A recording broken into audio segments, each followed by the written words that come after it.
I didn't realize I was already in danger the moment I got into that car. By the time I figured it out, it was too late to get out. It was one of those evenings where everything feels completely ordinary. I had just finished a long shift. My feet were tired. My brain was fried. All I wanted was to get home, eat something warm, and crash into bed. I pulled out my phone and ordered a rideshare. Standard. Something I'd done maybe 100 times before. The app confirmed a driver. The little car icon on the screen started moving toward me. I stood outside on the pavement, scrolling through my phone, not really paying attention to anything around me. A car pulled up, dark color. Looked about right. The driver glanced at me through the window. He didn't smile, didn't wave, just looked at me. I checked the app. The license plate matched. I got in. The first thing I noticed was the smell. It wasn't awful, just off. Like someone had sprayed air freshener over something they didn't want you to smell. I told myself it was nothing. I put my earphones in, pulled up a playlist, watched the city go by through the window. But then I noticed we weren't going the right way. I looked at the GPS route on my app. We were supposed to turn left back there. We went straight. I figured maybe there's traffic. Maybe he knows a shortcut. Drivers do that sometimes. I let it go. 2 minutes passed. The route on my app was recalculating. Recalculating again. We were moving further from my house. Not closer. I took out one earphone. Hey, I think you missed the turn back there. He didn't respond immediately, just kept driving. Then he said, very quietly, I know. I felt something drop in my stomach. What do you mean you know? I looked at the door handle. The lock button was on his side, one of those older cars where the rear doors could only be unlocked from the front. I tried the handle anyway. Locked. My heart started moving faster. I told myself I was overreacting. I told myself there was a logical explanation. But my body already knew something my brain didn't want to accept. The streets were getting quieter, the lights were getting fewer, and he hadn't said a single word since. He pulled into an alley. Not a parking lot, not a side street. An alley. Narrow. Dark. No people. He stopped the car and just sat there. Engine still running. I was pressing myself against the door, my hand gripping the handle even though I knew it wasn't going to open. Please, I said. Please just let me out. He turned around slowly and looked at me. And his eyes were completely calm. That was the scariest part. Not anger, not excitement. Just calm. Like he'd done this before. He reached toward the back seat, and I screamed, and he grabbed my wrist. His grip was like a vice. One hand. He just held my wrist and looked at me until I stopped screaming. You're going to be quiet, he said. Not a threat. Not yelling. Just a statement. Like he was telling me the weather. The back door opened from the outside. Someone else was there. I hadn't even noticed anyone approach the car. The second person grabbed my other arm and they pulled me out. And I remember the cold air hitting my face and the sound of my own breathing, fast, ragged, panicked, and thinking, this is not happening. This is not happening. But it was. I don't know how long we drove after that. They put something over my head. Not a bag. More like a thick cloth. I could breathe, but I couldn't see anything. I tried to count the turns. Left, right, straight for a long time. But my brain was too flooded with fear to keep track.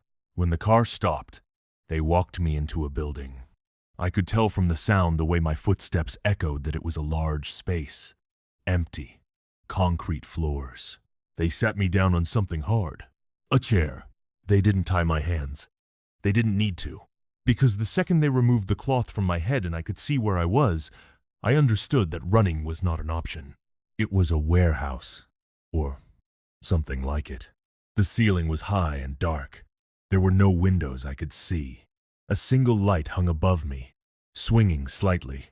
The driver stood a few feet away, arms crossed. The second person I could see now, it was someone smaller, younger, stood near what looked like a door. We don't want to hurt you, the driver said. I almost laughed. Almost. Then let me go, I whispered. We just need something. I don't have anything. You do, he said. You just don't know what it is yet. And that sentence broke something inside me, because it meant this wasn't random. It meant someone had chosen me. Specifically, for a reason I didn't understand. Hours passed. Maybe more. I lost track of time completely. They left me alone for long stretches. That was almost worse than when they were there. Because alone, in the dark and quiet, your mind starts doing things to you. Every sound becomes footsteps. Every creak becomes a door. I sat very still, and I breathed, and I tried to think. At some point, the younger one came back alone to bring me water. They seemed nervous. They wouldn't make eye contact.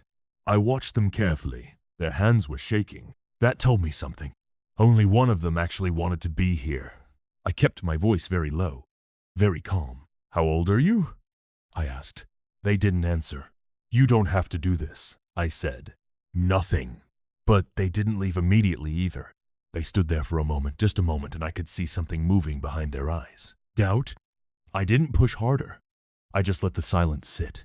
And then without a word, they reached into their jacket pocket and placed a phone on the ground next to my foot, screen down, and walked out.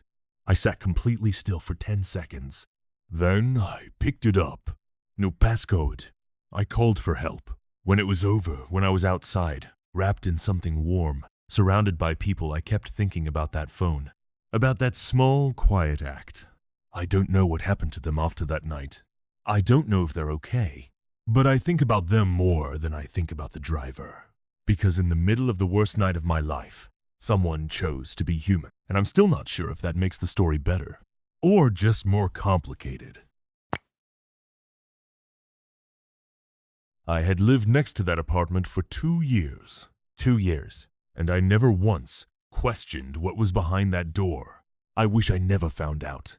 I'm the kind of person who keeps to themselves. I go to work. I come home. I cook. I watch something on my laptop. I sleep. My life is quiet. I like it that way. The building I lived in was old, the kind with thin walls and creaky hallways and neighbors you could hear but rarely saw. The apartment next to mine had been empty for a while before someone moved in. I heard them arrive one evening. The sound of boxes, furniture being dragged across the floor. The next morning, I saw them in the hallway for the first time. Middle-aged, quiet, neatly dressed. They smiled at me. I smiled back. That was it. We never really spoke after that. Just hallway nods, elevator silences, normal neighbor stuff. I didn't think about them much. I should have paid more attention. The first thing I really noticed, was the smell. It started subtle. A few weeks after they moved in, something slightly chemical, like industrial cleaner but stronger. I figured maybe they were renovating, repainting, something like that. Then came the sounds. Not loud sounds. That would have been less frightening, actually. These were quiet sounds. Movement at strange hours. 3, 4 in the morning. Not like a person getting up for water, more like someone pacing. Back and forth, back and forth. The same path, over and over. Then one night, I heard a second voice. Muffled, low, and then it stopped. So fast that I thought I'd imagined it. I told myself, old building. Sounds travel weird. Could be from anywhere. But something sat heavy in the back of my mind after that. A few days later, I was coming home late. The hallway was empty. As I passed their door, I slowed down without meaning to. There was something taped over the peephole. On the inside, covered with thick, dark tape so no one could see in. People cover peepholes for privacy. I knew that. But something about it, the way it had been done so carefully, so completely, made me stand there just a second too long. And then I heard it. Breathing. From directly behind the door. Like someone standing right on the other side. Very still. Listening. I walked to my door. Unlocked it. Went inside. And stood in my hallway for a full minute. Heart pounding. Doing nothing. I made a mistake. 3 days later, I made one stupid, small mistake that changed everything. I dropped my keys right in front of their door. They landed with a loud clank on the floor and slid slightly under the gap at the bottom of their door. I crouched down, reached under, and my fingers touched something on the other side. Not my keys. Something fabric. Small. Soft. I yanked my hand back. The door opened. I was still crouching. My keys were on the floor between us. They looked down at me, and I looked up at them. And their face, it was completely different from the first time we'd met. The smile was gone. Come inside, they said. I think you dropped something. I stood up. I can see my keys. I'll just come inside. Something behind them shifted in the shadows. I turned to run. I don't know exactly what happened next. It was so fast, something hit the back of my head. Not enough to knock me out, just enough to stun me, and then I was being moved, pulled, and the door was closing behind me. The apartment didn't look like mine on the inside. All the windows were covered. Not curtains, boards. Actual boards nailed over the windows. The smell was much stronger in here. That same chemical sharpness. Everywhere. There were locks on the inside of the closet doors. Locks on the inside. Facing outward. To keep something in. They guided me to a chair. Sat me down. And then they just stood in the middle of the room and looked at me like they were deciding something. You are going to report us, they said. I wasn't, I said. I don't even know what I don't know anything. You've been listening. I haven't. I swear. I don't want any trouble. They tilted their head slightly, studying me. And then from behind one of those locked closet doors, something knocked. Twice. Slow and deliberate. I stopped breathing. They didn't react. Like they didn't hear it. Or like they were used to it. Who is that? I whispered. No one, they said. But their eyes moved just for a fraction of a second to a bag sitting in the corner. A bag with a zipper, large enough to fit a person curled up small. I looked at the bag. I looked back at them. And I made a decision.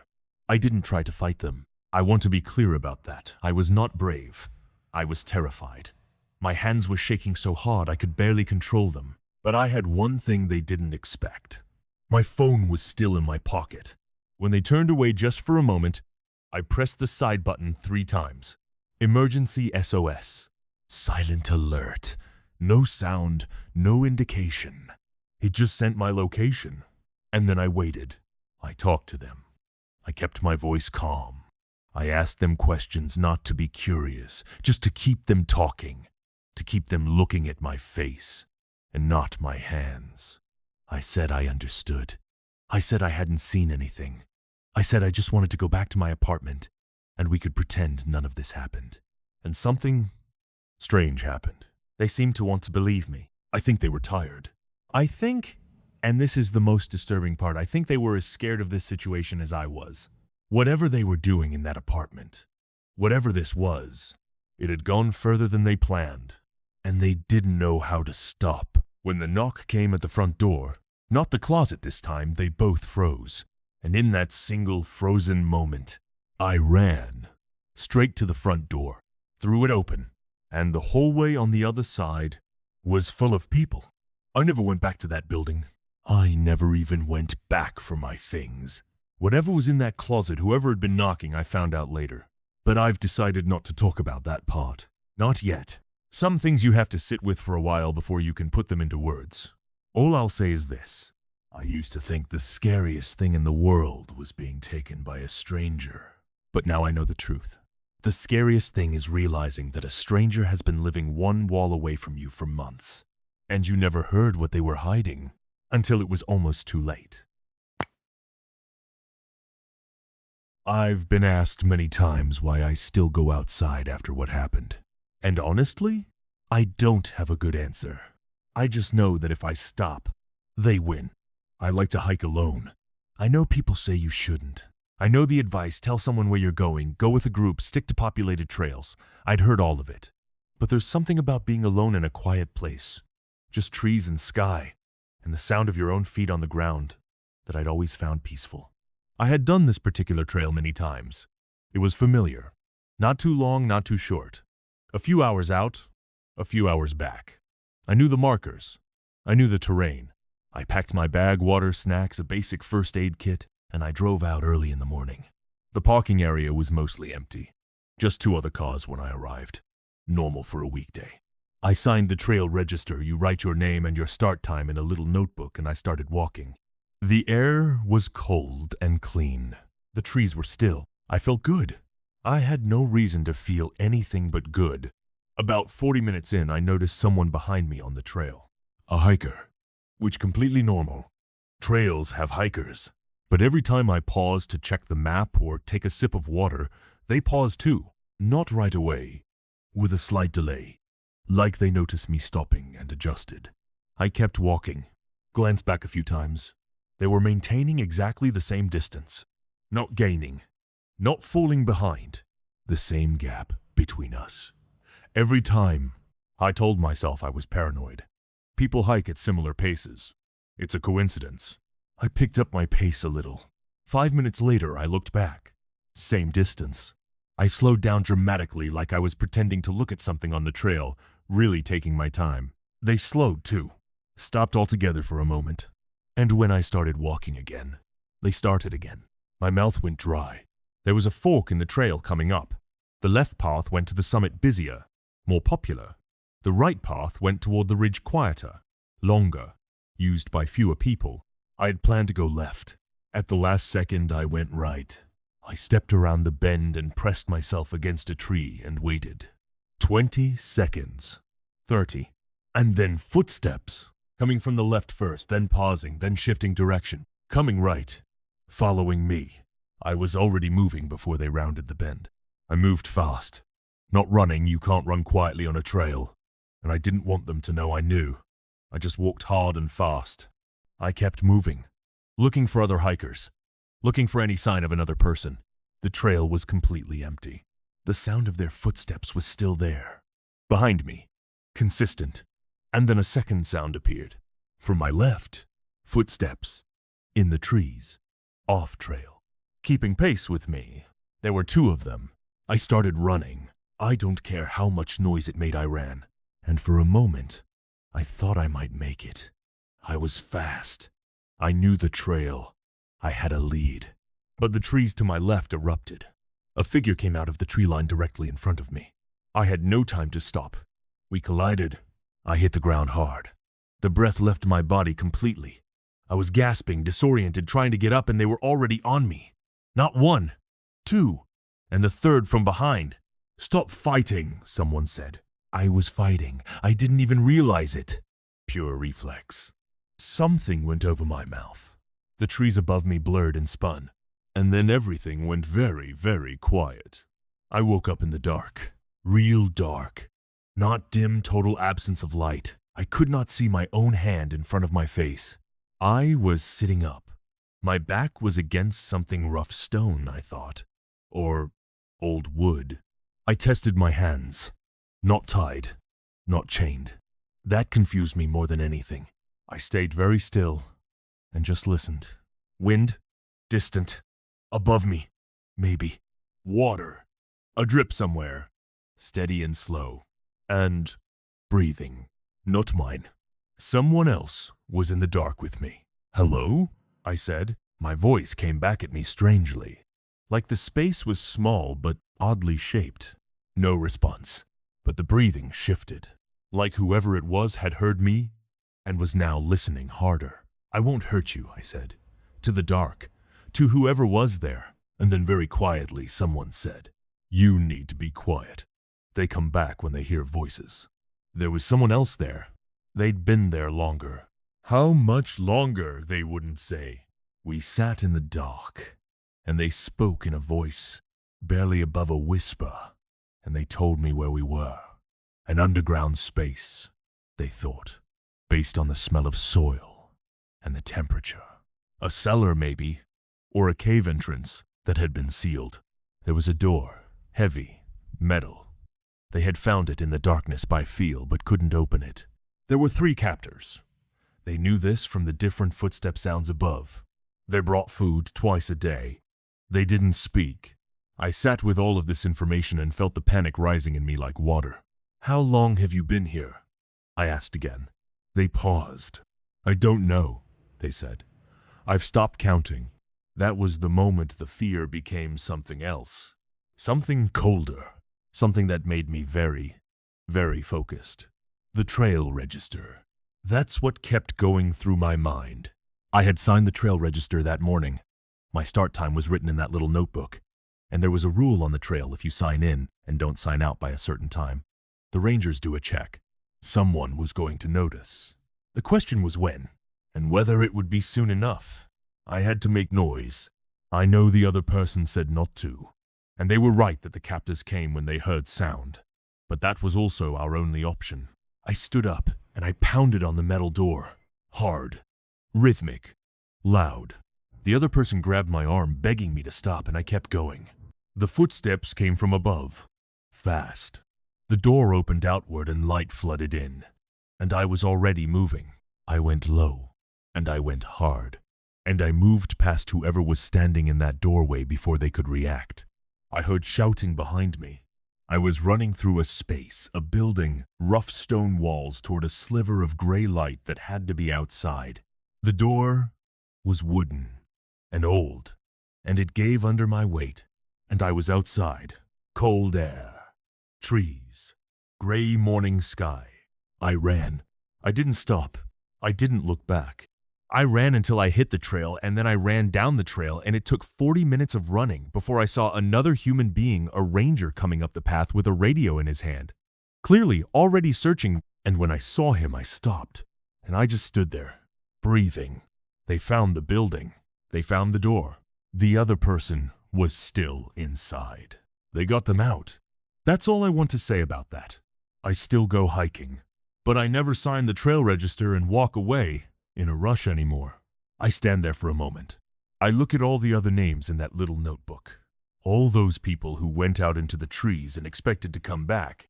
Most of them did. Some of them I'll never know about. And every time I reach the end of a trail now, every single time, I sign out, because someone once signed in for me. And that small, forgotten habit is the only reason I'm still here to tell you this.